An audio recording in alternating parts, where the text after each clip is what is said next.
Suhan just wanted his martial practitioner certificate. He went to the Star City Martial Practitioner Association for the assessment. Get certified, finally lock down those real practitioner benefits. What should have been a simple test, total chaos. The other practitioners saw how young he was. They immediately looked down on him. The exam starts, everything changes. Suhan passes the vital blood test. He steps up to the combat power machine. He holds back on purpose. Too much power causes trouble. Even holding back, his punch rips the entire stand loose. It flies into the wall. Everyone freezes, shocked. A machine built for 3,000 combat power, blown away like scrap metal. That monstrous display gets back to Wu Lingshan. She is the president of the Star City Martial Association. She wants to know about this chaos-causing genius. She personally brings Suhan to her office. A simple meeting. Think again. Wu introduces guiding techniques. She tests his natural attribute affinity with a crystal ball. She expects talent. She sees a miracle. Fire lights up to 100%. Then thunder. Then wind. Every single attribute hits the limit. Suhan is not just promising anymore. He is a monster-level genius. Nobody can ignore him. He was not always this strong. He used to train with his friend in a dojo. His friend notices something different. His skill changed. Suhan reveals it. He broke through 2-minute subtlety 2 days ago. Minute subtlety. One of the martial mastery levels in this world. Martial techniques have 5 levels. First is beginner. Second is minute subtlety. Third is mastery. Fourth is greater mastery. And the last one, perfection. Suhan's friend loses his mind. He tells Suhan he is basically untouchable with Fire Fist. The friend realizes this dude is not getting tired at all. He taps out. He tells Suhan he needs to go home because he is not a beast like him. On his way out he runs into Lee. Lee is looking for Suhan. He tells Suhan about the martial examination. Registration costs 30,000 won. Deadline is next Monday. Suhan nervously asks for a few more days. Lee admits he knows Suhan is struggling. He knows his family is in a tight spot. But rules are rules. Lee leaves. Suhan keeps training. Soon he is the only one left. And here is the thing. He starts thinking about his life. His parents died when he was just 3 years old. A ferocious beast disaster killed them. Since then he has lived with his aunt and uncle. They discovered his martial talent. They decided to support his training with everything they had. Martial practitioners make bank in this era. Suhan is heartbroken. He is trying so hard to get good, but he just keeps making things worse. Brutal. Later that night he gets home. He hears his uncle and aunt talking about how hard things are. Rent is almost due. They are ready to delay rent just to pay Suhan's registration fee. They see his insane talent. They cannot hold back. Turns out his aunt has an incurable disease. She is ready to stop her meds to save cash. Uncle says hell no. He tells her keep taking the medicine. He will grab another job. Hearing this, Suhan almost breaks down. He pulls himself together. Brutal. He walks in happy, acting like he heard nothing. Aunt scolds him for training so late. She thinks he is exhausted. Suhan offers to help. They refuse. Go rest. Lying on his bed, Suhan decides he must fix this. His guardian sacrificed too much. He needs fast cash. Guess where he goes? Cut to the Martial Apprentice Arena Defense Challenge. It is an underground fighting pit. Suhan wears a minotaur mask to hide his face. The host tells Suhan, win for straight matches. Take home 60,000 won. Lose once, you get nothing. The crowd hates this guy. First time seeing him. They mock him. They say he is playing with his life. Rookies die here. The hostess sees the dead crowd. She urges Suhan to heat them up. Suhan is totally clueless. He asks the hostess how he is supposed to do this. She tells him to taunt them. Maybe trash talk. He does it. Screams he is invincible. Calls everyone weaklings. Bad move. The crowd hates him now. Arrogant punk. They cheer for the other guy. Tell him to tear Suhan apart. Suhan gets it now. This place is pure killing intent. No chose, needs that tuition money. He just hopes his Vira Fist gets him a few wins. Suhan checks the guy. Easy. The dude leaps, punches. Suhan just smacks his head into the ground. Knockout. Suhan celebrates. The crowd is not impressed. Next guy climbs up. He says he will beat Suhan. Says the first win was luck. Soo-han checks him out. This guy is decent. Soo-han waves him on. The dude leaps. Soo-han meets him with a punch. Decent, but weaker. The dude leaves himself open. Soo-han sees it, kicks him in the waist, sends him flying. Into the wall. Knockout. 2 wins straight. The boss watches from his office. Soo-han's skill blows his mind. Kid is not even a quasi-martial practitioner yet. Cut to the ring. Soo-han crushed his third opponent. Only one match stands between him and 60,000 won. The boss calls Soo-han perfect for fixed matches.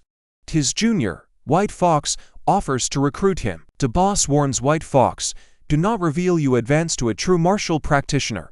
Soo-han already sees himself holding that 60,000 won. He believes his minute subtlety via a fist handles anyone.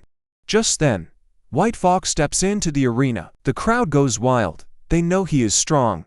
Too strong. Soo-han hears this dude is a quasi-martial practitioner. Tough fight ahead. He will not lose. White Fox sees his face. Tells him to chill. He promises to go easy. The referee starts the match. Soo-han knows he is weaker. He goes all out instantly. Fists collide. The force tells Soo-han he is wrong. Dead wrong. White Fox is no quasi-martial practitioner. He is a genuine martial practitioner suppressing his vital blood energy. Sweat pours down Soo-han. Before he can react, White Fox blasts him backward with Thunder Rush Fist. A triple resonance Thunder Rush Fist. Soo-han crashes down. The attack ravages his body. The crowd cannot believe it. Everyone thinks Soo-han is done. Finished. White Fox keeps pressing. Soo-han can only defend. White Fox taunts him. Show me the real you. You look weak. Soo-han cannot even move. He knows if this keeps up he is dead. He looks for an opening. Bam! White Fox lands a punch straight to his face. Sends him flying. Soo-han crashes down, face disfigured. Consciousness fading fast. White Fox puts a boot on him. Tells him he will not get that prize money this way. But hey, he has an offer. Join them. Throw matches. Collect full price. Soo-han confidently tells White Fox hell no. He is not interested in something so shameless. White Fox changes tone. Expression turns cold. Tells Soo-han to rethink. Says he cannot refuse them. Soo-han tells them they should cover their faces in shame. Calling themselves martial practitioners with this trash stunt, since Soo-han will not accept. White Fox says he will make him useless. Never practice martial arts again. White Fox throws a kick. Soo-han realizes the gravity of that threat. He pulls himself together. Dodges the attack, back on his feet. Fierce determination, he cannot fail. White Fox is shocked Soo-han can still stand after taking the full power of his Thunder Rush Fist. He does not know, Soo-han is driven by one will. Become a martial practitioner, give his family a good life. For a moment, he actually considers White Fox's offer for a second. Then he trashes it. No way he builds his future on trash like that. Suddenly, a status window pops up right in front of him. The system asks what he is willing to give for his family. Soo-han does not hesitate. He would give everything. An overwhelming aura swirls around his body. Suddenly he is in this strange space.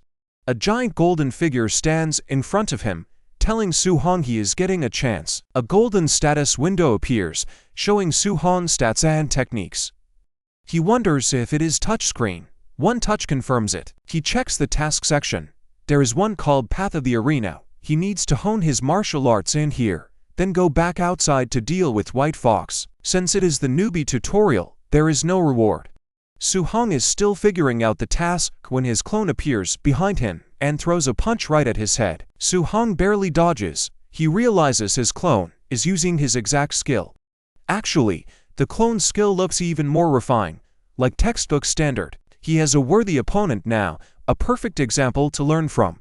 Soo-han decides to throw everything into it. He goes after his clone, but the clone easily dodges his strike, then lands a counterattack that knocks Soo-han backward. Suddenly, Soo-han realizes his technique progress jumped 10%. It was 7% before the duel started. That is when Soo-han realizes the simple truth. His clone can help him master his technique faster. Soo-han dashes toward him.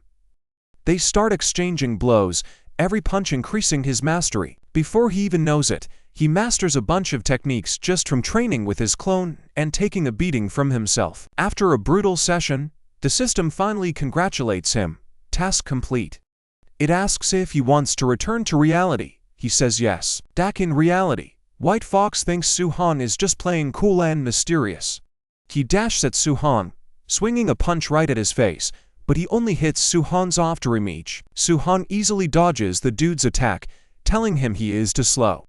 Next thing White Fox knows, a punch connects straight to his face, shattering his mask and rearranging his facial bones. Just one punch from Suhan knocks White Fox to the ground. The crowd goes totally nuts. Suhan turns to the hostess, asking when he gets his money since he just won his 4th match. The lady is completely startled. She takes a second before announcing Suhan as the winner, revealing he gets the 60,000 yuan reward. The owner is blown away. He wonders how a martial apprentice mastered the Vira fist technique. The man tells 2 of his guys to follow Suhan and find out who he is. On his way home, Suhan quickly realizes he is being followed. He wastes no time maneuvering to throw the dudes off his tail. They are left wondering where he disappeared to, but guess what? He is hanging right above them. An hour later, Suhan returns home and gives his guardians the money. They are shocked, asking where he got it. Suhan spins this story about making the cash as a sparring partner at his dojo job, claims they're sponsoring his training now. Because he's that talented, his uncle's shocked. Didn't Suhan say this place was super stingy? Suhan just plays it cool. You guys don't trust me. They buy it completely. Their nephew would never lie. Fast forward to later that night, Suhan hits the roof to think about his killer day. Martial exam registration, handled, rent, figured out. He even covered some of his aunt's medical bills. Suhan's pumped the system saved his butt. But wait, technique levels, untopped, sure. Everything else, frozen. Then he spots it, something called martial Dao value. What does that even do? The system breaks it down. Beat a higher level opponent, get 67 martial Dao value points. Use them to boost vital blood and martial techniques. So, use it wisely. Think he waits? Hell no. Suhan instantly dumps points into vital blood. Boom. His body reacts instantly, vital blood shoots to 90. He just hit quasi-martial practitioner level. He goes all in, dumps every point into vital blood. His strength explodes, most of his injuries gone. This overwhelming power is surging through him. He needs to test this out, somewhere private. He heads for the school's martial training ground. They have a combat power tester. Brace yourself. He gets to the Star City #1 high school training field. There it is, a Tier 1 combat tester. He figures 70% power should do it. Deep breath, punch. He absolutely destroys the machine. Suhan knows he is dead if they find out he did this. He just tells himself the machine was junk. That is why it broke so easily. Suddenly he hears someone coming. The noise definitely woke people up. It is the principal. The old man almost loses his mind seeing the school tester smashed. He immediately decides the 2 school geniuses did this. Chen Shan and Li Tiyu are going to take a beating when school starts.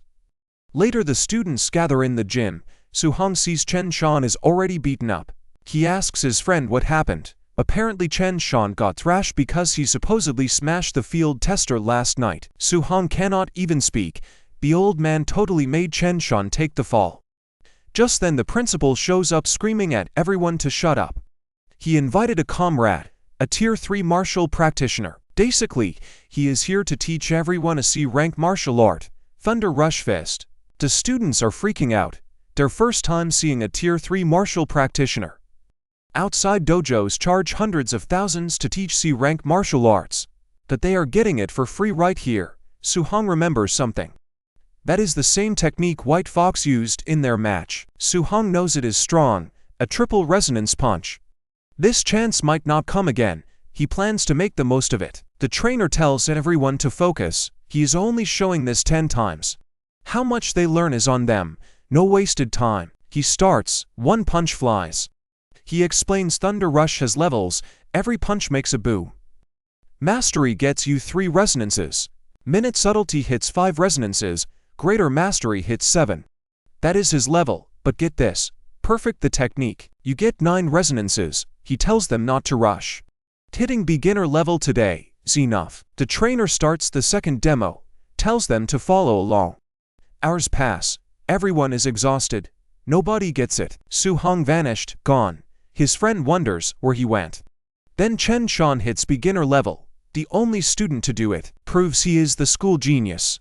The principal excitedly tells the trainer, asks him to guide Chen Shan. The trainer is not impressed. Genius. He tells the principal Chen Shan is average at best. Fast forward to the exit. The trainer tells Principal Lee his students are trash. A total waste of a trip. Lee tells the trainer he should be happy finding even one beginner. Top-tier geniuses are impossible to find. The trainer shoots back that martial cultivation is brutal. Talent matters too much. Lee agrees. Effort alone without destiny gets you nowhere. Suddenly, they spot a student practicing on the field. It is Su-han. His back is to them. They do not recognize him. Right there, Su-han unleashes the 7 Resonance Thunder Rush Fist. Insane. The trainer demands to know who this is. Lee has no clue even had someone this talented. It gets crazier. Su-han reached greater mastery in what the trainer showed everyone just hours ago. Lee notices the trainer froze. He asks what is wrong. The trainer suddenly gets it. He clenches his fist. Boom. He throws a punch activating 8 resonances. Lee cannot believe it. A breakthrough right there. The trainer admits watching Su-han inspired him. He might never have broken through without him. Forget talking. They need to find that student. They rush the field. Su-han vanished. Walking away, Su-han cannot believe how exhausting cultivating a C-rank technique is. His Thunder Rush Fist is perfect. Now he needs martial Dao value. He has to break through to martial practitioner fast. Can he just spar 4 points instead of risking his neck? Fast forward. Su-han shows up at the Thunder Dojo for his part-time gig. Someone asks if he is working today. Nope. Su-han says he is just there to practice. Over on the side, some purple-haired kid is already screaming at another student. Su-han asks his buddy what the deal is. Turns out the new instructor is that purple-haired kid's teacher. Guy is strong, real strong, but he treats commoners like dirt. Purple hair is Leon. He is decent too. Leon is about to lay into the other kid when Su-han grabs his arm, tells him to chill. Leon flips out. Who does this random guy think he is? He challenges Su-han to a one-on-one in the arena right now. Su-han does not hesitate. He accepts. But the instructor walks in right then and kills the vibe. Tells everyone to get ready for class. Leon sneers at Su-han. Says he got lucky. Then the instructor drops this. It is his last day teaching the furious sea spear art. He is showing it once. Just once, like always. Guy thinks they are all trash. He does not expect anyone to learn it. He does the demo, one time. But Su-han locks every single detail into his memory. Instructor walks off. Says the rest is up to them. The students go nuts. Screaming that he only showed it once, while they are all freaking out. Su-han just starts doing it. Everything he just crammed into his head. Watch what happens next. He nails it. Everyone is completely shocked. They all start thinking they are the stupid ones. They think they are just too stupid to learn. Right then, Leon storms back in.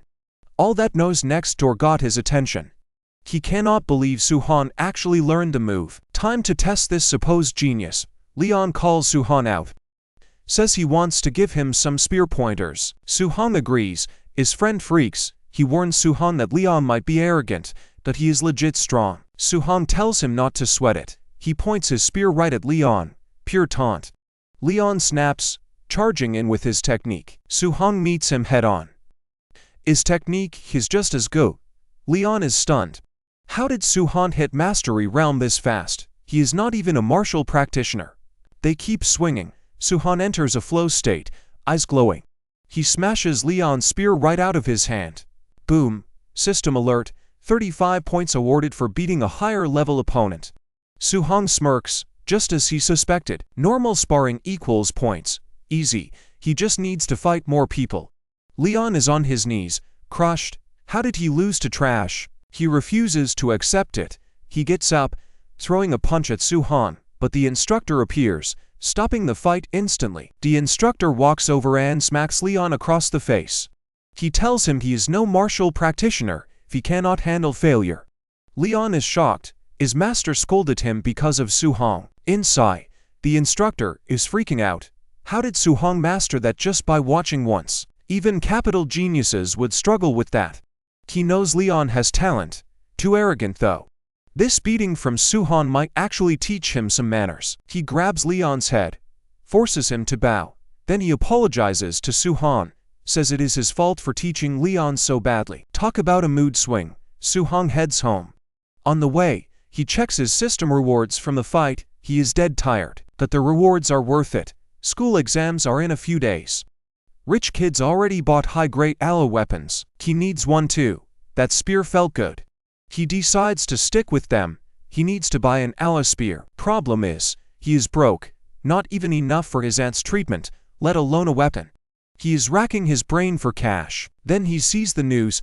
The city lord is recruiting martial practitioners. Ferocious beasts are everywhere. Suhan signs up immediately. He gets home and jumps right in to help his aunt work. He slaps massage plasters on his uncle's back, tells him to stop overworking. He can make the money now. His uncle just smiles. But he cannot just sit around doing nothing. He tells Suhan not to worry. He is just earning a little for daily expenses. He will not push himself. Suhan's aunt then reminds him he needs tons of money for martial arts training later. That is why they want to save as much as they can for him. Suhan immediately figures it out. His uncle and aunt will not rest because they are used to hard times. The only solution is making crazy money. Show them they do not have to work themselves to death. This locks in his decision to earn from the ferocious beast hunt. He knows the wilderness is dangerous though. To be safe, he needs to raise his strength as much as possible. He dumps all his martial Dao points into vital blood. After adding every point, his vital blood level shoots up to 95.2. Just a step away from becoming a martial practitioner. After 2 full days of grinding, Suhan brings all his martial techniques to perfection. Preparations complete, time to leave the city and hunt beasts. That Saturday, Suhan heads to the Star City Martial Practitioner base. It is his first time here. Man, it is far. He enters the base.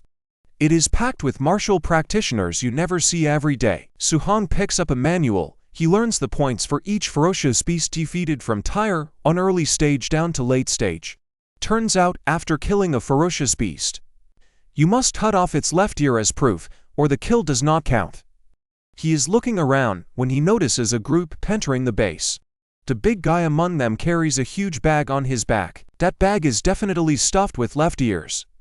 Everyone stops and stares, leading them, a blonde guy named Yi. Suhan clocks his aura and outfit. That's White Fox from the underground arena.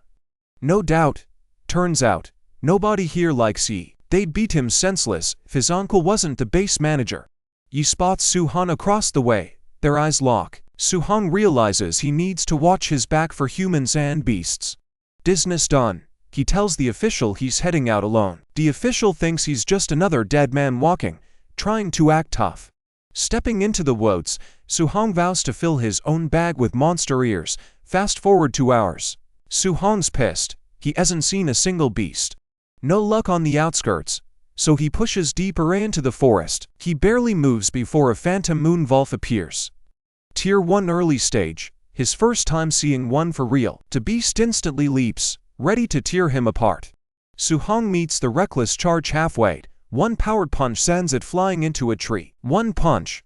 Monster dead. He's trembling, but damn, that was thrilling. His strength kills a tier 1 early stage in one move.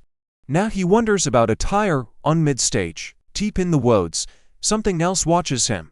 Stalks him.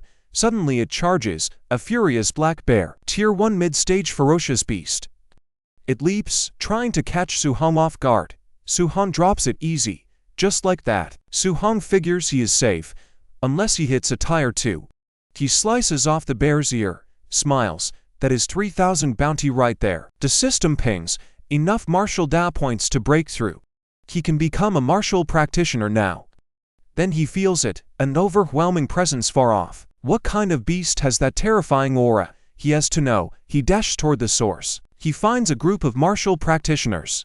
A scary black jade giant python is tearing them apart.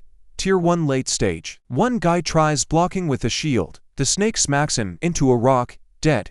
Instantly, guess who the snake looks at next? It rushes him. Suhan leaps back frantically. To slow. The snake closes the distance instantly, hits him hard. Suhan coughs blood. Suhan wipes his mouth, grabs a dead guy's spear. Borrowing this, he mutters. He stands fearless, the snake just gets angrier. It attacks furiously, Suhan runs. Normally, taking down this beast requires a whole squad of martial practitioners. But Suhan, his martial techniques hit perfection. He drops tire on mid-stage furious black bears like nothing. So yeah, he thinks he can take this python. Suhan fires up his movement techniques, gets the angle, then unleashes his spear art. The spear rips clean through the snake, it screams. The weapon bursts out the other side, Suhan right behind it. He yanks it free, then launches it at the python again. Damn! Spear pierces the snake's neck, leaving a massive hole. Now the python is furious. It charges Suhan, trying to catch him slipping. Brutal, to slow. Though, Suhan is way too agile. Look at the size difference. Suhan knows a one-hit kill is basically impossible. Plan B. Weaken the beast. Chip away until he can deliver the final blow. He dodges another launch. Suhan lands a heavy punch, then dives for his spear. Every attack, he resets, creates distance. He needs that next opening. It is draining his stamina fast, no choice, though it is the only safe play. He is panting like a dog. But wait, the snake is gassed too. Suhan knows he can win this in a few more rounds. He is pumped. And here is the thing. Just as he gears up for the next assault, something feels wrong behind him. He spins. The big guy from Yi's team is mid-air, throwing a punch. Suhan barely gets his arm up to block, but that heavy punch sends him flying. Suhan hits the ground hard, coughing on his knees. He looks up. There is Ya and his whole crew. Ya immediately demands the python. He tells Suhan he figured he would die out here, leaving the city alone. He thinks Suhan just got lucky finding a wounded snake. While they are talking, the python is basically dead. Since Ya thinks it was just luck, Suhan knows they just got here. He is outnumbered. Worse, they are all martial practitioners. Suhan is planning his next move when the big guy charges again. He screams at Suhan to get lost. Suhan snaps. He screams right back, telling the guy he only blocked before because it was a surprise. Does he seriously think Suhan cannot take them all? Suhan meets the charge with a massive punch, and before the guy can react, he takes one right to the head. Down, out cold. Seeing that skill, Yi instantly knows this is the Minotaur guy from the arena. Yi tells Suhan he is the first person to ever humiliate him like that. Yi orders his goons to kill him. Facing a gang jump, Suhan grabs his spear and bolts into the forest.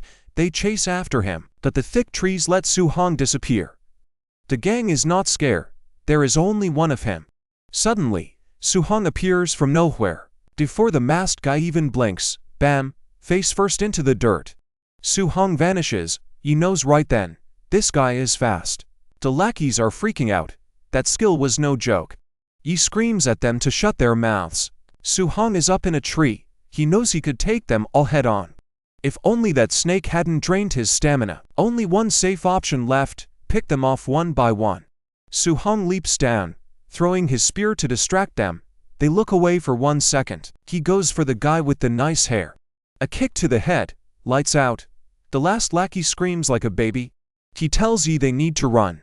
Suhan is too strong. Hell no, Yi has to kill Suhan today. Before he even knows it, Suhan appears again. Bam. Last guy hits the ground. Just Yi left now. He is practically wetting himself. How did Suhan get this strong in just a few days? Suhan decides to tow with him. He runs past. Yi turns around, but Suhan is gone. Then he is right behind him. Yi actually reacts. He screams at Suhan, telling him not to get cocky. He thinks he has him cornered. Yi fires an energy blast from his finger. Suhan barely dodges. The blast misses his head, destroying the tree behind him. Yi keeps firing to keep Suhan away. That is the void-breaking finger skill. Suhan keeps moving. That finger blast is strong. Rank B maybe? Yi just keeps running his mouth though. He's yelling for Suhan to show himself. Then he goes too far. Threatens Suhan's family. Says he'll murder them all back in the city. Oh, he messed up. Suhan snaps. Fear, gone. He charges straight at Yi. Yi's still bragging about his connections. Suddenly, Suhan's right behind him, pure murder in his eyes. He tells Yi he liked him better arrogant. Then bam, right to the head. Yi's head practically spins around. He flies through the air and smashes into a wall. Su-han looks like a straight-up demon walking toward him, tells him he should have kept his mouth shut about his family. He's bleeding like a stuck pig. He asks how Su-han got this strong. Thinks it's impossible, still asking stupid questions. Watch what happens next. The black python appears and slams him into the dirt with its tail. Now it's looking at Su-han, angrier than ever, screaming. Su-han knows he wasted too much time on Yi. The snake had time to recover. Cut to Yi's lackeys waking up. They're wondering where their boss is. Then they see Su-han charging. They get ready to fight. Su-han just screams at them to move. Then they see it, the black python chasing him. Su-han blasts past them. They're too slow. The python just destroys them. Su-han gets points for those indirect kills. Seriously, he is shocked. Then it hits him. He finally has enough points to break through. He needs somewhere safe, fast. He spots a cave in the distance. He bolts. He disappears inside just before the snake reaches him. But this snake is desperate. It keeps trying to force its way. Su-han yanks open his status window. He dumps points into vital blood as fast as possible. Intense pain hits him. It feels like lava flowing through his veins. He endures the agony. Done. Su-han is finally a true martial practitioner. A red aura swirls around him. The python sees the change. It actually starts backing away. Too late. Su-han goes after it. He lands a punch to the snake's head that sends it flying. Blood sprays everywhere. He is not finished. Su-han leaps. He delivers a massive punch to its body. Then he drives his spear deep inside. He pins the snake to the ground. This is his chance. He charges up Thunder Rush Fist. He smashes it into the snake's head. No mercy. That overwhelming strength crushed the snake's head. 92 Dao points. Su-han is proud. He actually withstood its attacks. Time to prove the kill. But wait, snakes do not have ears. He is confused. Whatever. Getting back to base matters more. He turns to leave. He spots Yi's crushed body on the ground. Su-han tells him he should be thankful he died like that. Seriously, he definitely had worse plans for him.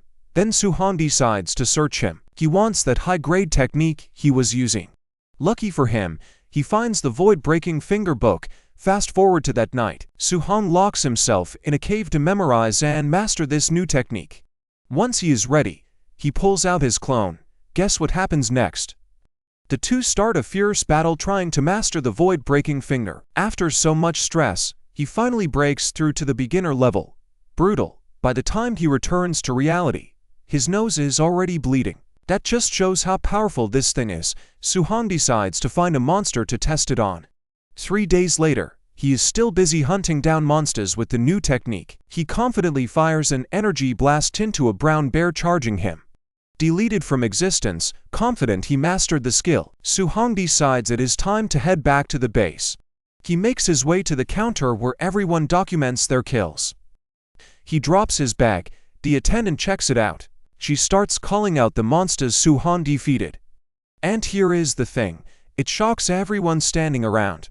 Turns out Su-han took down monsters worth 406,000 points. That is when Su-han realizes he overdid it.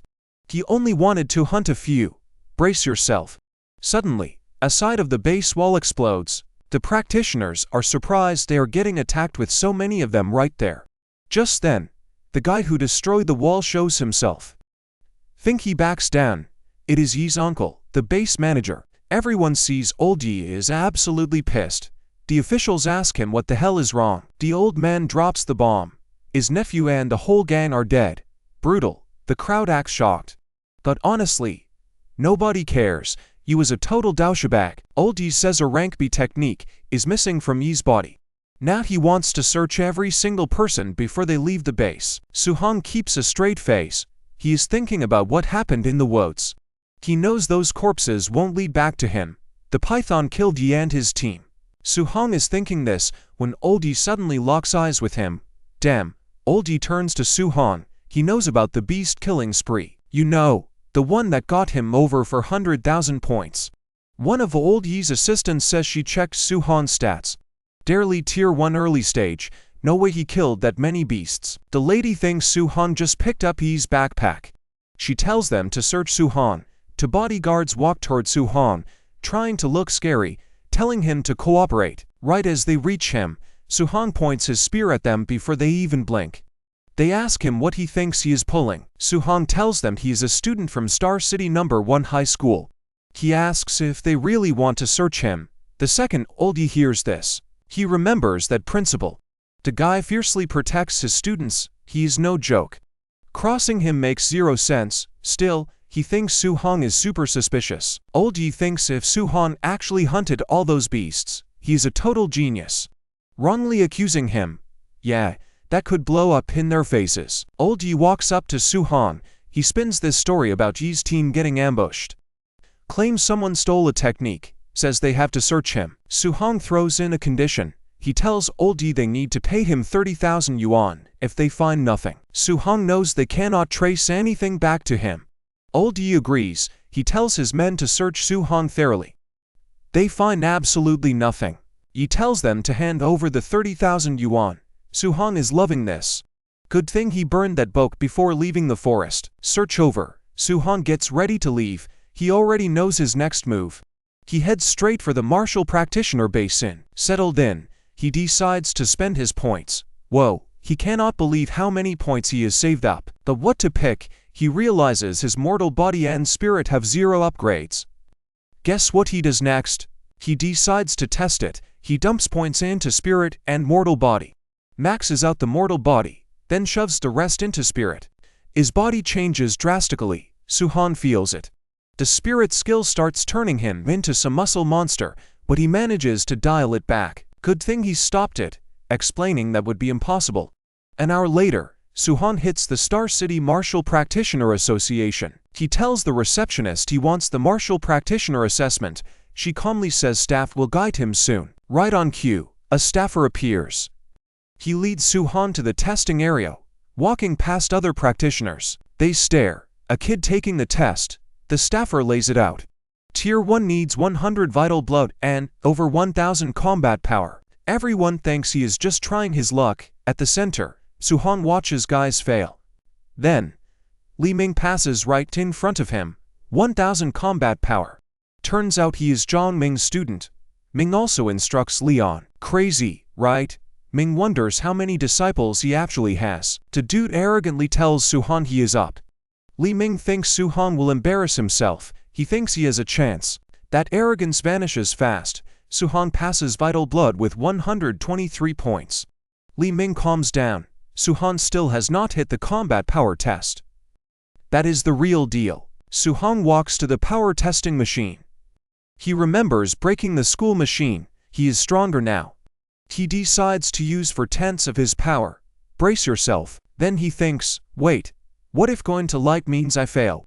That would suck. He decides to use 5/10 power just to be safe. Suhong hits the tester so hard it rips right off the bolts.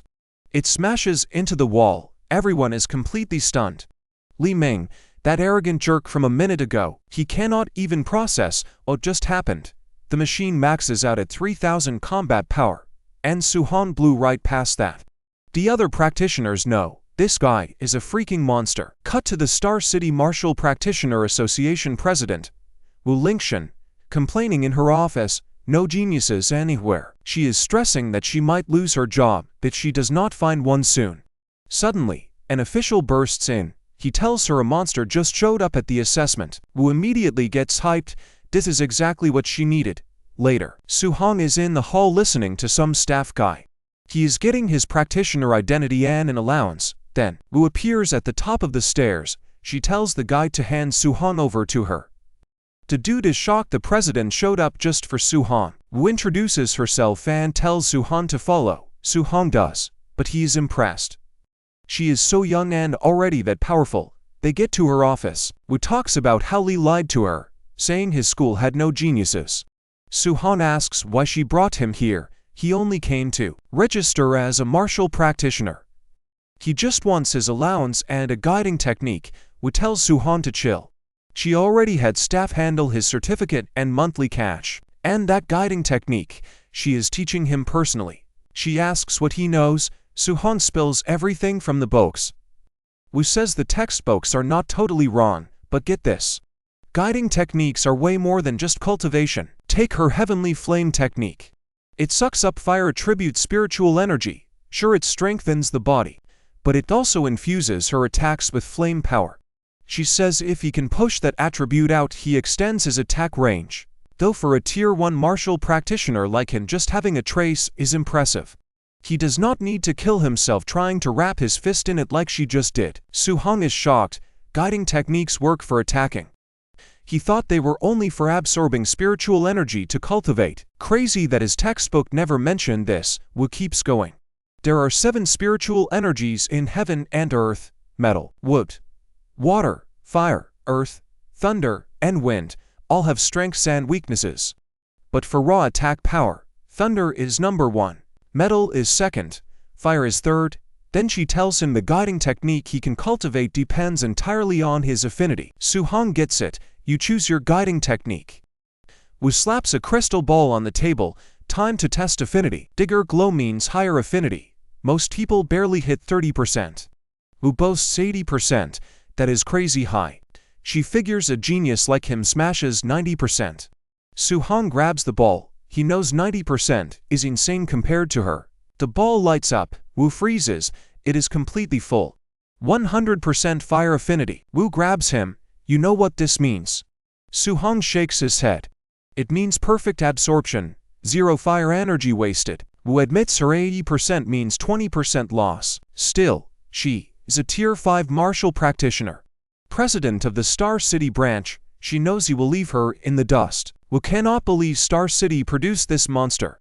While she freaks out, Su-hong wants thunder. He likes that butter. He tests again. The ball maxes out. Just like fire. Wu stands there like a statue. She cannot believe her eyes. Her brain just short-circuited. 100% affinity for 2 attributes. Before she recovers, Su-hong drops a bomb. Wine is also 100%. Minutes pass. Wu still can't move. What she just saw completely broke her brain. Su-hong has max affinity for everything. 100% across the board. Wu always thought she was strong. Standing in front of this freak, she feels totally ordinary. We see her fighting a massive monster destroying the city. She realizes defeating monsters like that needs equally insane power. Wu is stuck in her head. Then Su-hong says cultivating just thunder is a waste. He asks her advice on guiding techniques. Wu snaps back. Focus on 1 or 2, she says. Energy is limited. Sun Media tried all 7 once, decades later. Still stuck at Tier 1. Su-hong tells President Wu he can't decide right now. He wants to try them all first. Wu agrees, but warns him not to waste his talent. Then she brings up the school exam. Su-hong asks why. Wu explains things are heating up on the myriad races battlefield. War could start any second. Every nation is dumping resources into genius training camps. She wants to recommend him for one. But there is a catch. He needs first place in the school exam to get that recommendation. Su-hong freezes. That war against the myriad races. It killed his parents. He looks President Wu in the eye. He will win. No way is he letting history repeat itself. He needs power to protect his family. Period. Fast forward to that night. Su-hong drops the news on his aunt and uncle. They are ecstatic. They're both-mated. Su-hong tells them he is officially a Tier 1 martial practitioner. That means 10,000 yuan every single month. He tells his uncle to quit working himself to death. Uncle just beams. Su-hong is the man of the house now. Whatever he says goes.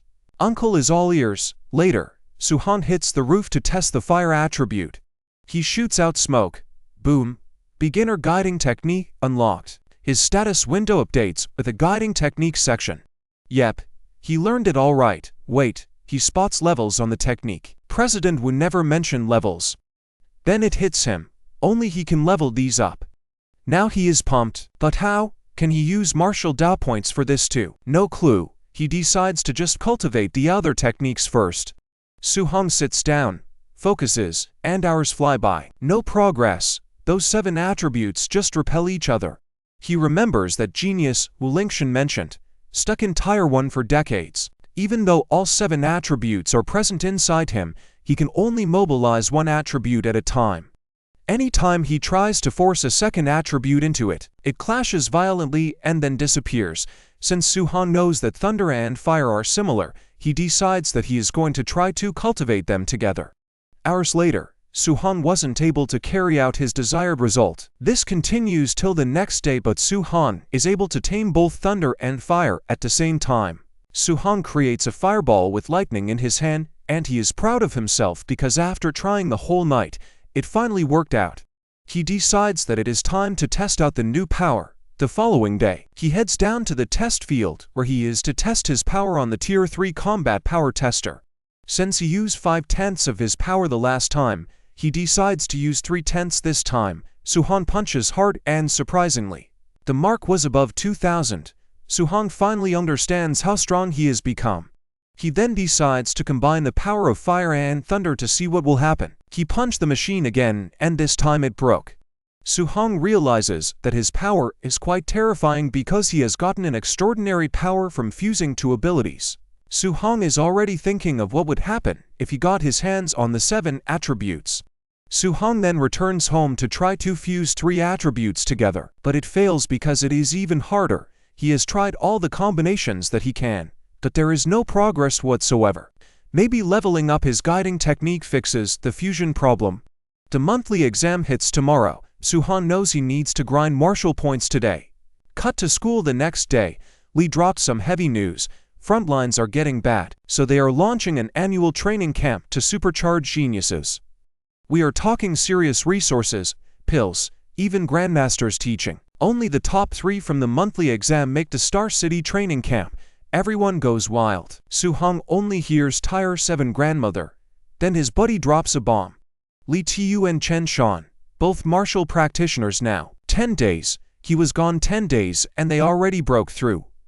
Turns out the principal had instructor Chen giving them private lessons. His friend keeps listing their insane feats.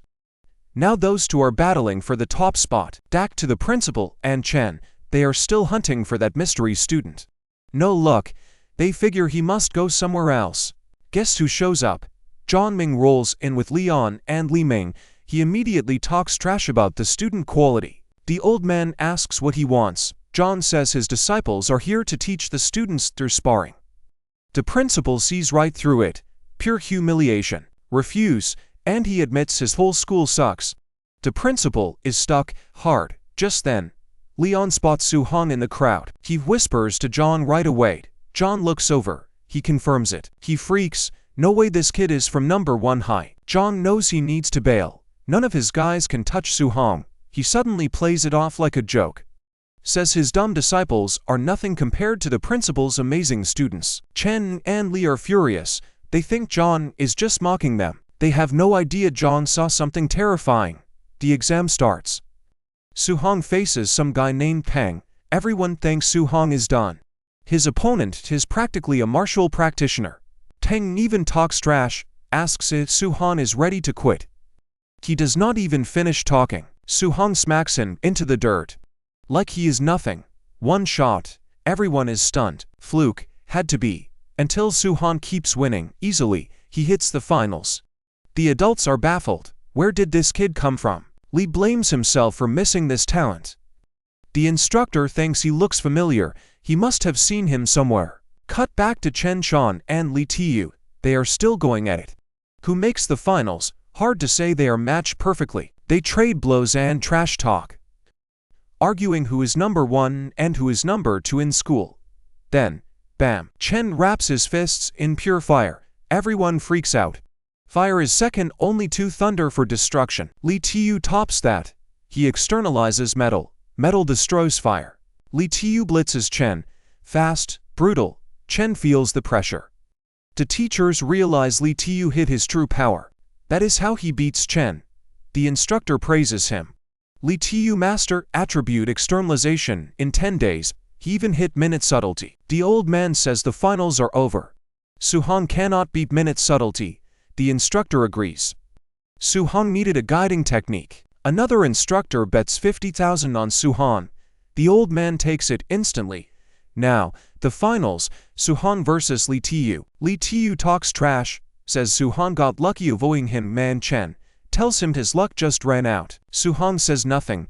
He is just happy to finally punch a person instead of beasts. Li Tu tells Su-han he should be proud.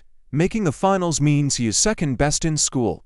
Su-han taunts him. Who is first then? Li Tu lunges. Obviously me. Lee Tu unleashes a 5 resonance thunder rush fist. Spectators are shocked.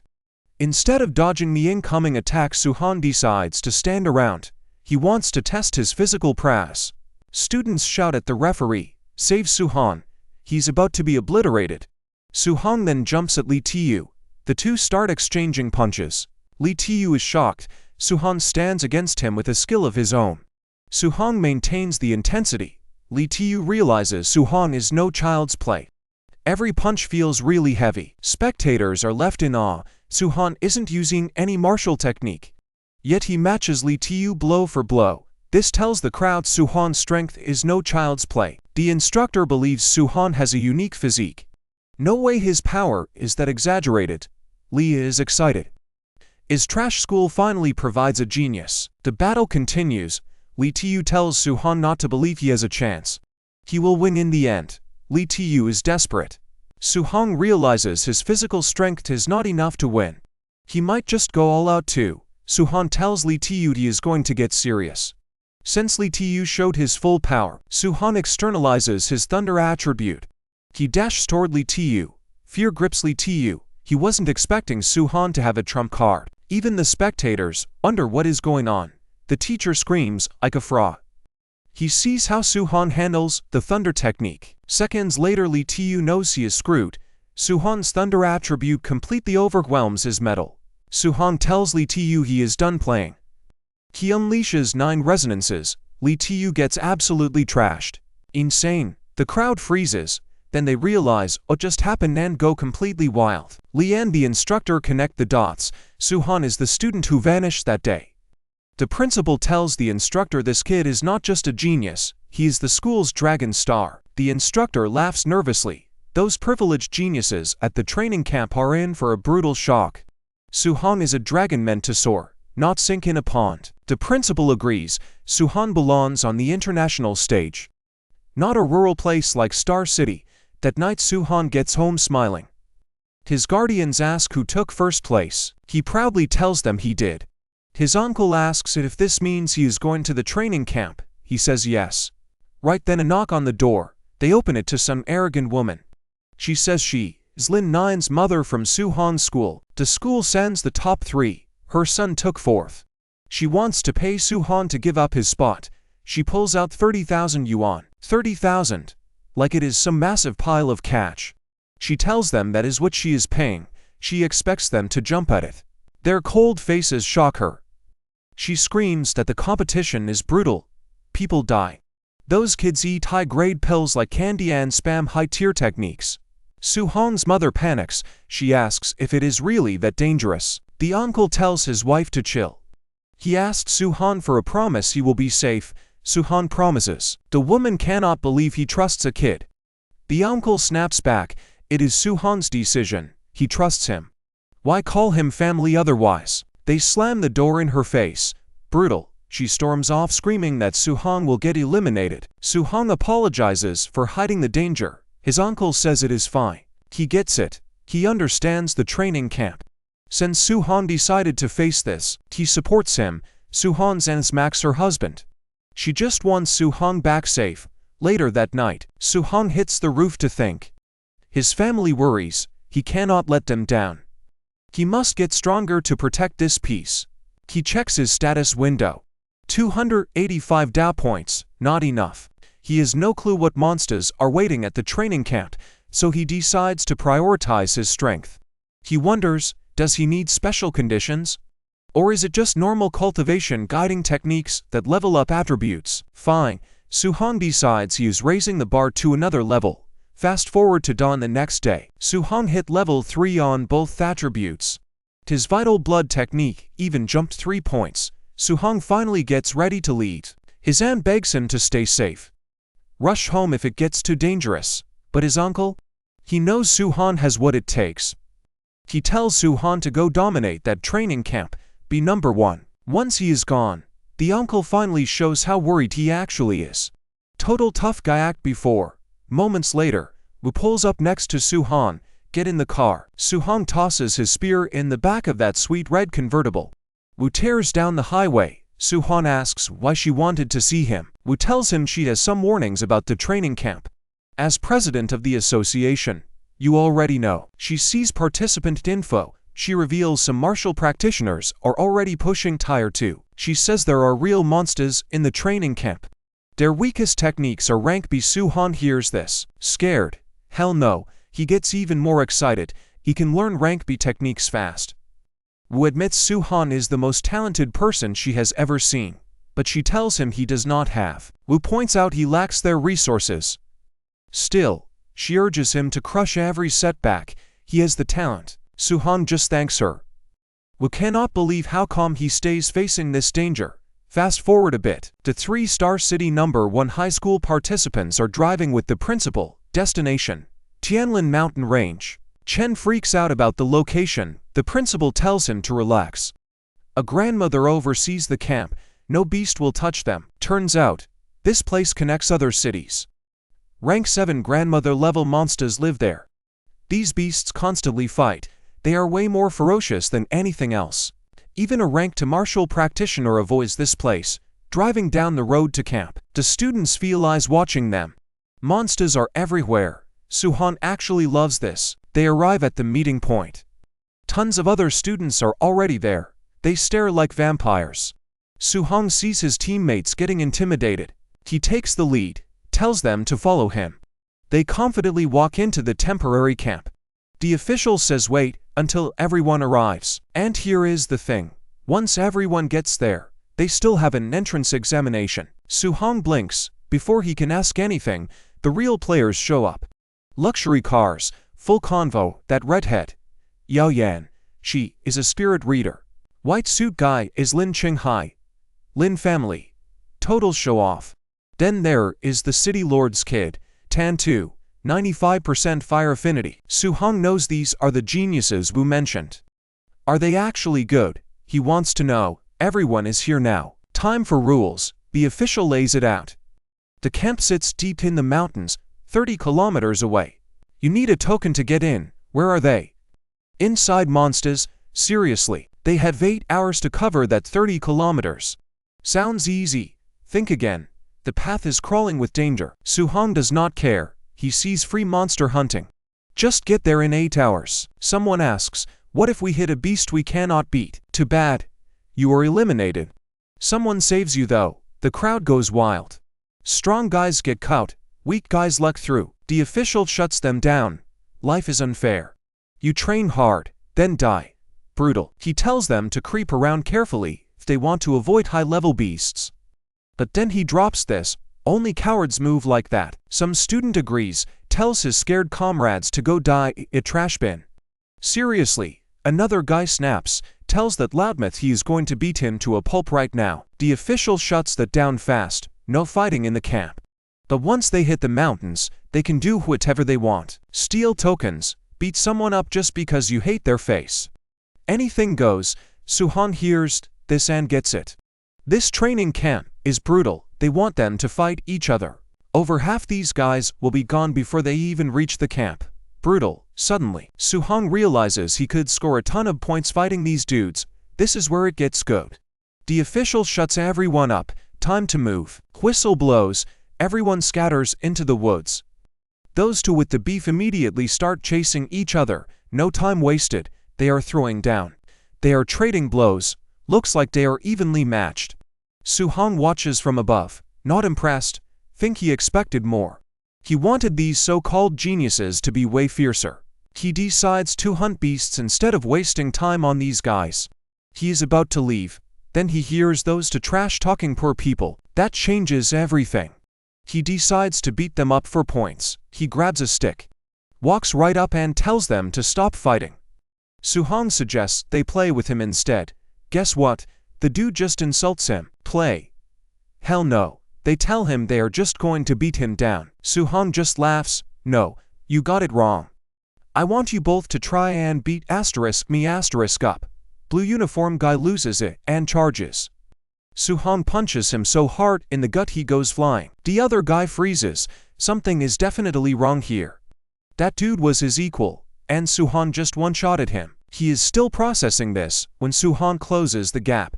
Bam! stick to the head, lights out. Su-hong tells their unconscious bodies that is what they get for looking down on commoners. Over in the control room, everyone is stunned.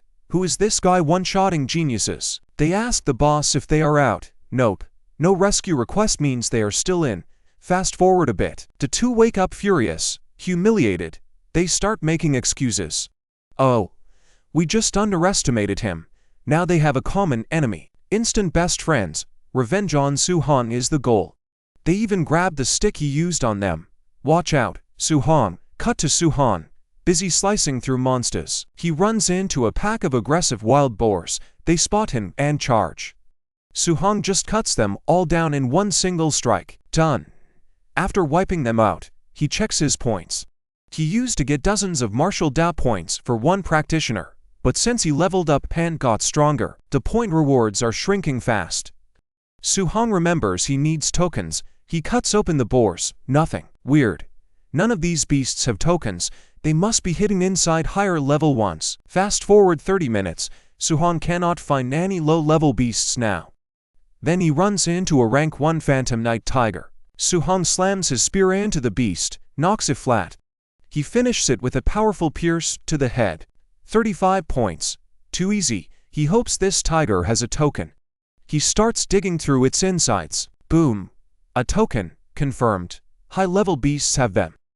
It took him 3 hours to find this one. Su-hong figures the deeper he goes, the higher the beast rank, but there are fewer of them. Low-level monsters mean more points. There are tons to hunt. He switches to quantity over quality. 5 hours left in the assessment. He decides to max out his mortal body progress. Su-hong ravages the forest. He roots out monsters like weeds. He fights a ton of monsters. Finally, a high-level bear. He takes it down easy. He punches the bear into a tree, then goes after it like a maniac. The beast just sees this terrifying guy charging. That punch looks unforgivable. Boom. The punch kills the bear instantly. It even shatters the tree behind it. Su-hong loves this progress. His mortal body is at 60% now. He can drop a rank 1 mid-stage beast with just raw physical strength. He checks his martial Da points. 254. 100 more and he maxes his mortal body. 3 hours left. Su-hong decides to grab every point he can. Suddenly a weird noise echoes nearby. That gets his attention. A giant golden beast appears right above him. What is that thing? He has a feeling it is the legendary Golden Rock Beast King. He is staring right at it when it unleashes its aura. Su-hong grips his sword. His legs shake. He is just trying not to get blown away by the shockwave from its flapping aura. Su-hong has to dive behind a rock just to escape that terrifying pressure. This immediately shows Su-hong he is still weak. He got cocky lately, but this is a reality check. In front of the real deal, he is just an ant. Then he spots a ball of light. It looks human.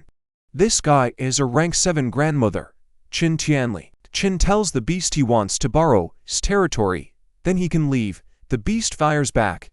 It never said he could use its territory in the first place. Fine. Act tough. Qin tells the beast he is just going to beat him into submission. He charges. One punch makes the beast scream, but the grandmother tells him to shut his mouth. He is not done yet. Qin lands several painful blows, showing him who is boss. Satisfied with the beating, Qin tells the bird to get lost. He does not like repeating himself. The Beast King needs to vanish right now. Qin is taking over. The Beast King runs off threatening a rematch. Qin just tells him to stop yapping. Qin uses his overwhelming aura to talk to the applicants. He introduces himself. He is in charge of the assessment. Do not worry, he says. He will protect them. Seeing Qin's power, Su-hong immediately raises his standard. Brutal. Fast forward. Qin returns to camp. The other instructors are waiting for him. They praise the grandmother. He beat the Golden Rock Beast King into submission.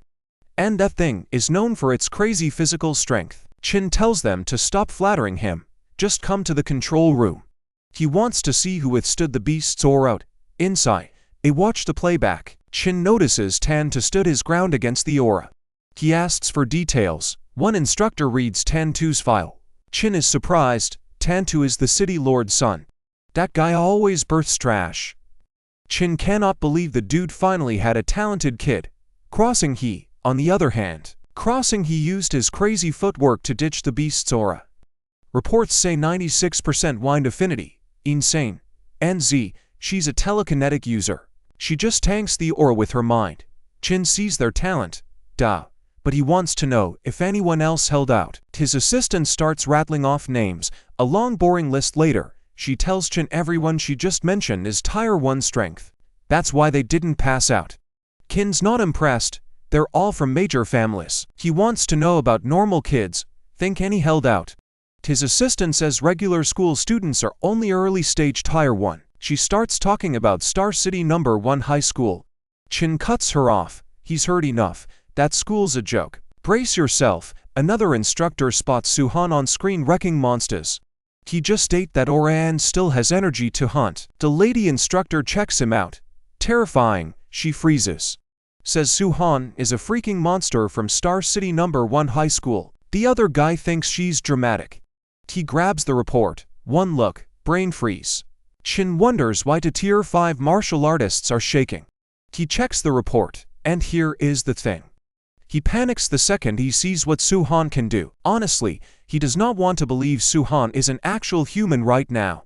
Suhan basically has affinity for all attributes. That makes him a whole different beast. The report recommendation lists everything Suhan can do. It also notes he is currently cultivating all 7 attributes. Chin is losing it. He never expected talent like this from some rural area. Chin screams, they just hit the jackpot of the millennium. Insane. Then he mentions something strange. He points out Suhan's vitality is only 120 points. For his talent, that is weird. The lady instructor reminds Chin that Suhan is cultivating the 7 attributes together. The man freaks out.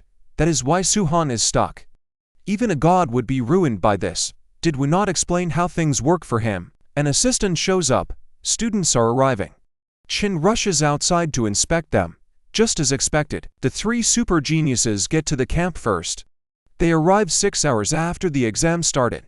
Soon more applicants keep coming, with 30 minutes left. Everyone has arrived except Suhan. The other applicants believe whoever has not shown their face with 30 minutes left does not deserve to be there. Cold. Chin is wondering why Suhan has not shown his face yet. He starts worrying this precious gem he just discovered is about to get lost again. The clock is about to run down. Suhan shows up in the distance. He was totally locked in on farming points. He lost track of time. He shows up absolutely drenched in blood and guts, head to toe. The other applicants see this mess and start talking trash. They think he barely survived out there. Those 2 idiots wanting revenge actually made it too.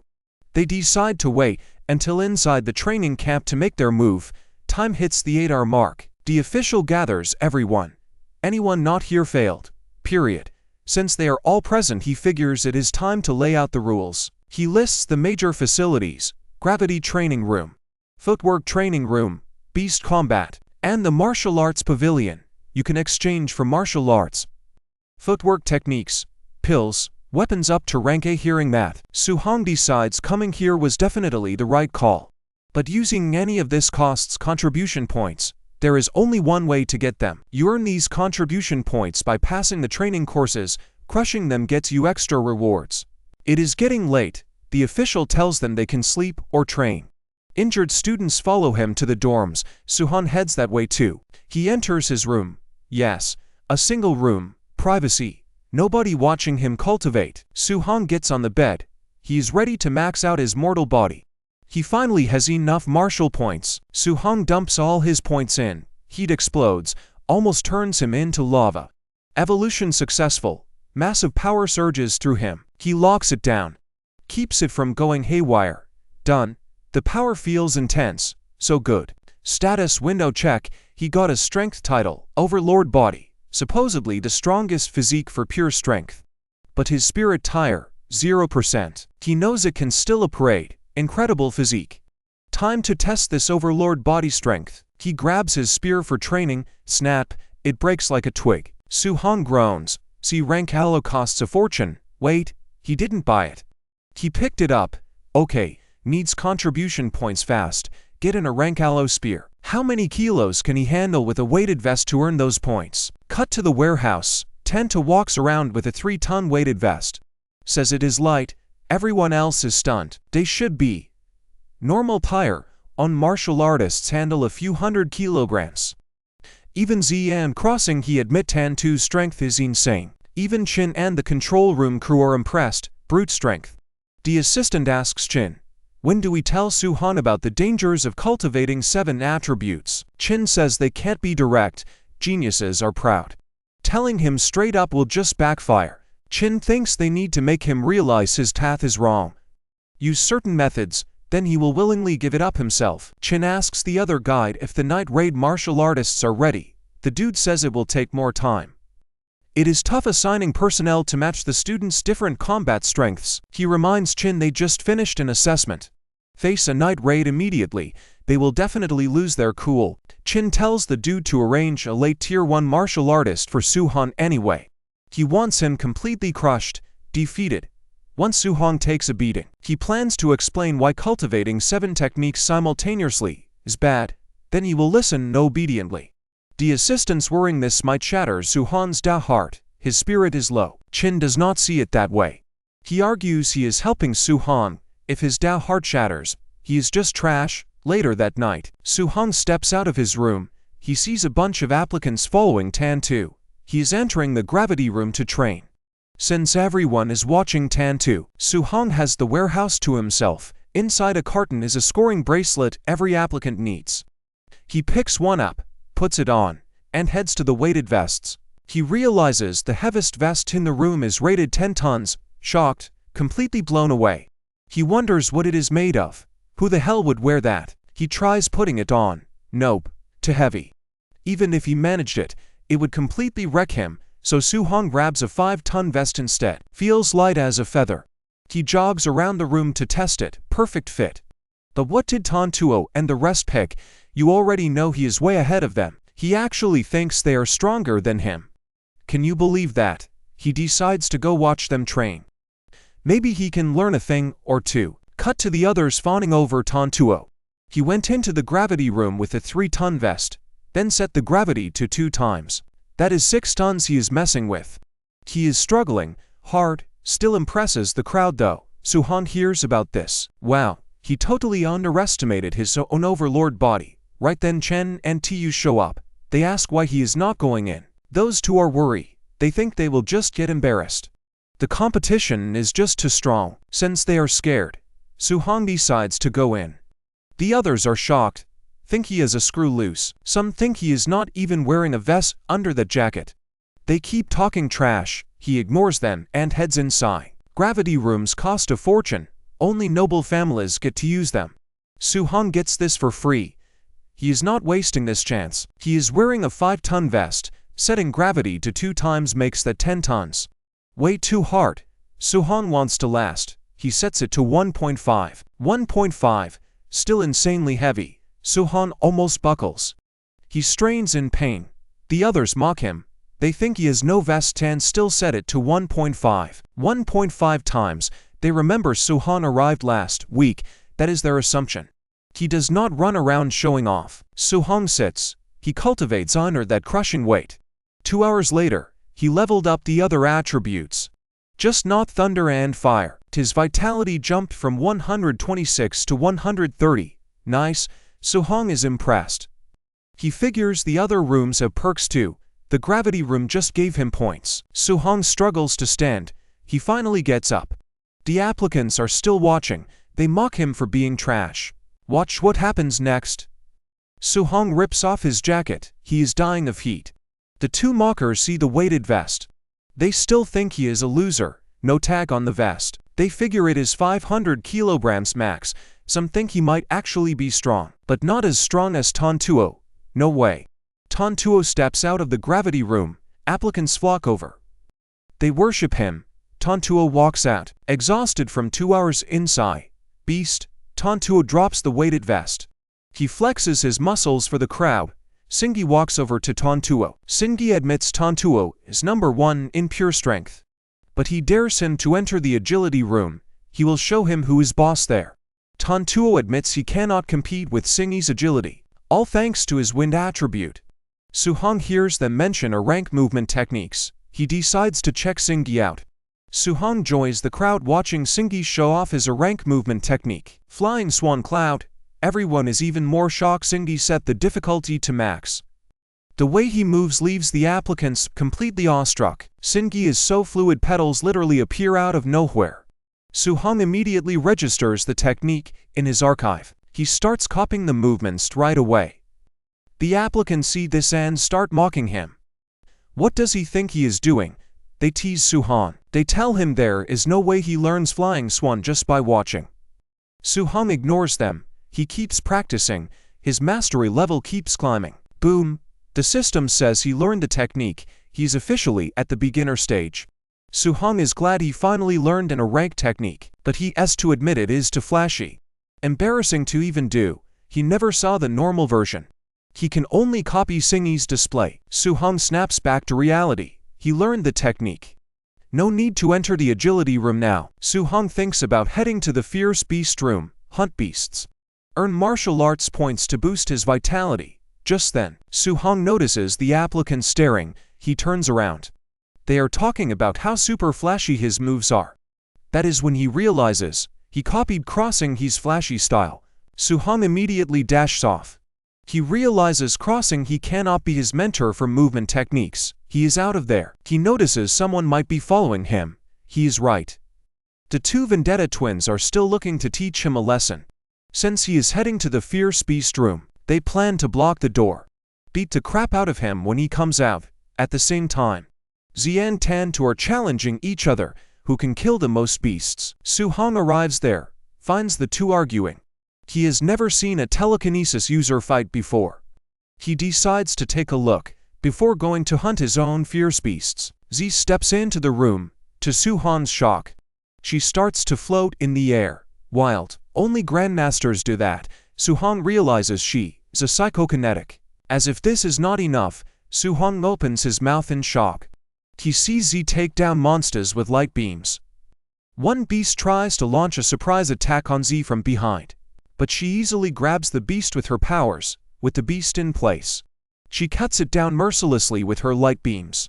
Soo-hong finally understands, the light beams are freaking daggers. With everything Soo-hong has seen Zi do, he finally understands why psychokinetic users are damn strong. Zi runs into a giant python. Zi conjures a large light sword. She uses it to split the snake in half, hurling it at the snake. This further leaves a mark of shock on Soo-hong. He does not remember the girl holding a weapon before. Soo-hong knows that huge weapon weighs a ton. She can only do this because psychokinetics are just built different. Singi tells the others they are watching an exclusive psychokinetic martial art, and a rank 1. Everyone is shocked. They have never heard of this. They ask how he knows. Does Tan2 have a rank skill too? Singi confirms it. Now they are really freaking out. The guy is already a maniac. All these geniuses have top-tier techniques. Soo-hong realizes his training camp is loaded with good martial arts. He is definitely in the right place. Then Soo-hong checks on Tan2. Guess what? He is not even using martial arts to beat down monsters. Soo-hong knows the guy is hiding his real power. No matter, he will find a way to learn from Tan2 later. He wants to be a psychokinetic so bad, but his spiritual power is too low. You need over 100 points. He is still 73 short. He needs so many points for what he wants. Soo-hong decides he is challenging the entire area. Time for a killing spree. He heads into the room. Those two vendetta stalkers wait outside to teach him a lesson. But their brains short-circuit. They see how many scary beasts Soo-hong wants to fight. They think Soo-hong has completely lost it. Challenging a dozen fierce beasts is just asking to die. They panic. They think about getting an instructor. Too late. They know he is getting torn to shreds. Now inside, Soo-hong taunts the monsters. They all rush him. He leaps back, dodges, then lunges. He punches them. Their insides explode.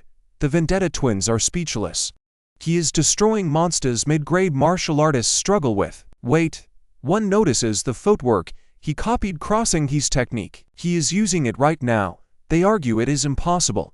Then they accept reality. Soo-hong is an insane talent. One says forget the mission. The other agrees. Suddenly, he rethinks it. His friend points. Soo-hong killed every beast in minutes. Soo-hong checks his points. Not many. Stronger he gets, harder the points come. No rest. More monsters swarm out. Soo-hong gets ready. No time to rest. One monster tries a surprise attack from behind. Su-hong reacts instantly. One punch sends that monster straight to the afterlife. He drops this terrifying aura. The beasts freeze. Think he gives them a pass? Hell no, he needs those Da values. He hunts them down. Total slaughter. Outside, the vendetta guys decide maybe revenge is not for them. They figure running into Su-hong again would be bad. Very bad. They hurry away, passing the battle room where the other geniuses train. Some guy is shocked they are back already. Asks about their mission. They just stammer something out. Inside, they are just glad they still have heads. Xia and Tantuo step out of the beast room. Tantuo scored 280 points. Xi got 270. Their fan club goes wild, counting up all the kills. Then they check the weighted vest points. Tantuo has 100 points. Xi only has 50. That is huge to these guys. Their best is only 30. They are all hyping up these geniuses. But those two forgiving twins know the truth. There is a real monster in this camp. Fast forward 1 hour. Su-hong is standing on a mountain of corpses. He is exhausted. Still not at his goal though. He checks his watch. 700 points. Su-hong heads straight for the martial arts pavilion. Su-hong heads to the receptionist, grabs a journal, sits down to read the menu. Wow, Ranka skills cost a fortune. The attendant asks if he is ready to order. Inside, she is totally checked out. She figures he is broke. Su-hong finally decides. He tells her he wants spirit gathering pills. Do they actually boost spirit? Though, she confirms it, but only once. Su-hong immediately orders the tier for spirit gathering pill. Watch her face when he flashes his points. She cannot believe her eyes. Suddenly super helpful, she hands over the pill. Su-hong thanks her, then asks about Allah's spears. Su-hong blows all his points on the spear. He walks out with a rank C fire dual attribute spear. His stats improved a little, still needs way more points for his plan. Su-hong opens the box, pulls out the pill. Down it goes. He feels the change instantly. He will become a spirit master. The pill kicks in. Every exhausted nerve in his body soothes. His mind clears completely. He can sense everything around him now. Once the pill finishes working, Su-hong checks the numbers. It boosted his spiritual power by 24 points. He does the math on his martial points. Even using everything, he is still 0.5% short. Just 5 more points needed. That is one beast. 1. Su-hong wishes he had killed just one more. Whatever. No use crying over spilled milk. He decides to sleep on it. Fast forward to the training camp warehouse. Instructors are gathering for the raid. They get their applicant assignments. Everyone else gets the geniuses. Guess who this one guy gets? Su-hong. The kid with only 123 vitality points. His buddies are already clowning him. Why did you get assigned this trash? They think Qin Tianli messed up. Speak of the devil, Qin Tianli walks in. No mistake, the guy still argues. He calls Su-hong trash. Qin Tianli shuts that down. Su-hong is not simple. His combat power matches advanced stage martial artists. Everyone is stunned. Seriously, just over 100 vitality points and he can take on a real martial artist. Qin Tianli tells the officer, he will get it when they fight. The guy keeps whining, so Qin Tianli smacks him. Qin Tianli tells him to go all out. No holding back. Su-hong needs to know he is strong. The guy still cannot believe he has to fight this weak kid. He even asks Qin if he has beef with Su-hong, says he won't be responsible if he cripples the kid. Qin just smiles. He tells the guy to beat Su-hong to a pulp for a reward. Brutal. The guy agrees. Deep down, he can't wait to wreck Su-hong. Fast forward a bit. The raiders head to the dorms for drills. Su-hong hears chaos outside. Before he can think, his door gets sliced open. It's the guy sent to fight him. That sharp sword almost cuts him in half. But he vanishes. Su-hong grabs his spear. They clash. Think he backs down? Su-hong wonders just how strong this instructor, Jin Fong, really is. Jin Fong brags, tells Su-hong he's unlucky. That's when Su-hong realizes, this guy is from the myriad races. Crazy. Su-hong smiles. This is perfect. Defeating Jin Fong gets him the last 5 martial arts points. Then he becomes a telekinetic. You already know. Jin Fong is shocked. Su-hong is actually taking a fighting stance. Is he insane? Their weapons slam together. Jin Fong realizes Su-hong's strength is insane. His combat power matches in advanced stage 1. His boss wasn't lying. Wild. But wait, a stage 1 martial artist shouldn't have this kind of power. Something else is going on. Guess what happens next? Su-hong gives it everything. He never fought an advanced class before. He swings his spear, aura flares, Jin Fong leaps back terrified. Done. He is regretting this now. Su-hong is no joke. But Jin Fong is experienced. He knows what this fight means. Jin Fong unleashes his fire attribute martial arts. Purple fire wraps around his sword. Su-hong is actually blown away. First time seeing that. Jin Fong lunges at Su-hong, taunting him. He asks how he plans to block this powerful flaming slash. Su-hong has his own idea. Watch what happens next. He covers himself in lightning, blocks Jin Fong's attack, knocks him backward. The wall behind Jin Fong shatters from Su-hong's block. Jin Fong is sweating like crazy. He cannot believe Su-hong blocked fire by externalizing lightning. He admits Su-hong is a terrifyingly talented kid, but he still teases him, says he must be bad at lightning attribute spearmanship. Otherwise he would have won easily. Su-hong admits he actually is, but he decides to do something crazier. Mixes two attributes, lightning and fire. Jin Fong is about to crap his pants. He never thought attribute fusion was possible, but Su-hong is doing it easily right in front of him. Jin Fong is totally stunned. He always thought attribute fusion was just a myth. He is still panicking when Su-hong leaps at him. Powerful attack. Jin Fong tries to counter-strike. Uphold his honor. Su-hong's power easily overwhelms him. Knocks him through the wall. Sends him crashing to the ground. Brutal. Defeating Jin Fong gets Su-hong 7 points. Su-hong smiles. Jin Fong just gifted him the points he needs to advance to a telekinetic. Rewind a bit. Qin Tianli and the lady martial artist wait outside the dorm. He thinks Su-hong is taking a beating. A bad one. Then he can convince the kid to focus. Stop juggling techniques. Bam. Jin Fong explodes through the wall. He crashes right in front of the Grand Master.